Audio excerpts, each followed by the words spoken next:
इगतपुरी नगर परिषदेची प्रारूप प्रभाग रचना 18 ऑगस्ट रोजी जाहीर झाली होती। हरकत घेण्यास 31 ऑगस्टपर्यंत मुदत होती। मात्र विविध मुदतीत कुठलीही हरकत न आल्यानं हीच प्रभाग रचना कायम राहण्याची चिन्हे आहेत। याबाबत अधिक माहिती इगतपुरी नगर परिषदेचे मुख्याधिकारी सोमनाथ आढाव यांनी प्रसिद्धी माध्यमांना दिली।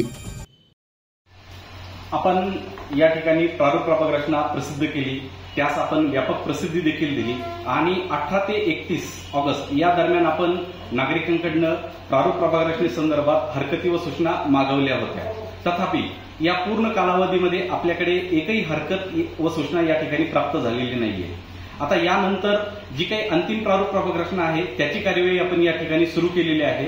हा संपूर्ण जो काही आपला प्रारूप प्रभाग रचनेचा प्रस्ताव होता तो आता परत आपण जिल्हाधिकारी महोदयांकडे, त्यानंतर नगर विकास विभाग आणि त्यानंतर परत आपण माननीय राज्य निवडणूक आयोगाकडे तो सादर करून साधारणतः 30 सप्टेंबरपर्यंत अंतिम प्रारूप प्रभाग रचना आपण या ठिकाणी अंतिम करून प्रसिद्ध करणार आहोत। नगराध्यक्ष पदाच्या आरक्षणाच्या बाबतीत नगराध्यक्ष पदाच्या आरक्षणासंदर्भात अजून कुठलेही डिरेक्शन्स शासन स्तरावरून प्राप्त नाही आहेत।